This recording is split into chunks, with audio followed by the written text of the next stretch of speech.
এক ছিল মনোমুগ্ধকর রাজ্য লুমোরা, যেখানে বসবাস করত এক দয়ালু ও কৌতূহলী রাজকুমারী সারা।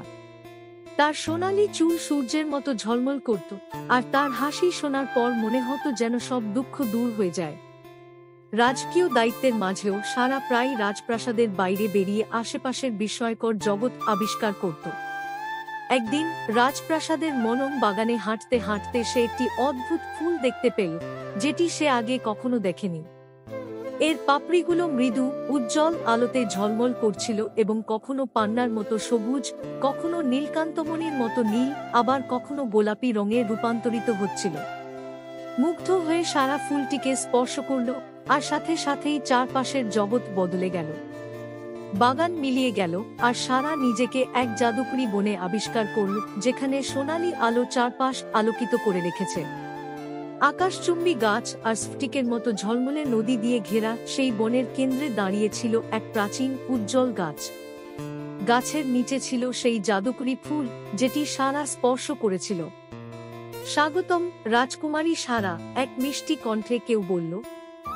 সারা ঘুরে দেখল এক ক্ষুদ্র পরী, যার রূপালী ডানা আর বুনো ফুলের মুকুট তাকে ঘিরে রেখেছে। আমি এলিনা, এই ফুলের রক্ষক। তুমি খুঁজে পেয়েছ চিরন্তন সাম্যের ফুল, এটি তোমাকে একটি মহান অভিযানের জন্য বেছে নিয়েছে। কেমন অভিযান? উত্তেজনা আর ভয় মেশানো কণ্ঠে সারা জিজ্ঞাসা করল।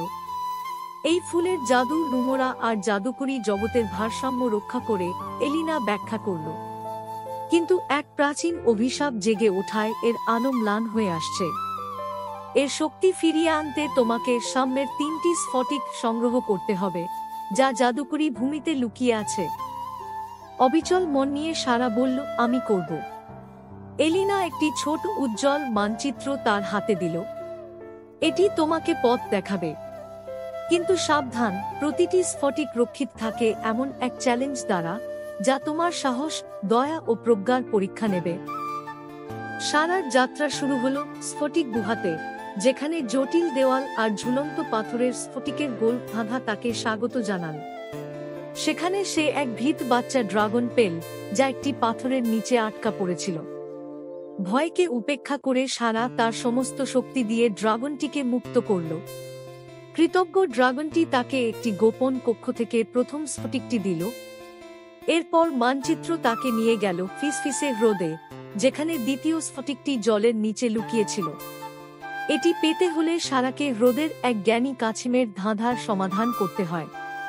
তীক্ষ্ণ বুদ্ধি আর ধৈর্যের সাহায্যে সে ধাঁধাগুলোর সমাধান করল এবং স্ফটিকটি পেল। শেষ চ্যালেঞ্জ তাকে নিয়ে গেল ঝড়ের শৃঙ্গতে, যেখানে তীব্র বাতাস আর খাড়া পাহাড়ি পথ অপেক্ষা করছিল। চূড়ায় একটি বিশাল গ্রিফিন শেষ স্ফটিকটির পাহারা দিচ্ছিল। লড়াইয়ের বদলে সারা তার পিঠের ঝোলার খাবার বের করে গ্রিফিনকে দিল এবং মমতার সাথে কথা বলল। সারার দয়ায় মুগ্ধ হয়ে গ্রিফিন স্ফটিকটি তাকে উপহার দিল। 3টি স্ফটিক হাতে নিয়ে সারা জাদুকরী গাছের কাছে ফিরে এলো। স্ফটিকগুলো ফুলের কেন্দ্রে রাখতেই এর আলো আরো উজ্জ্বল হয়ে উঠল, আর পুরো বন ঝলমল করে উঠল।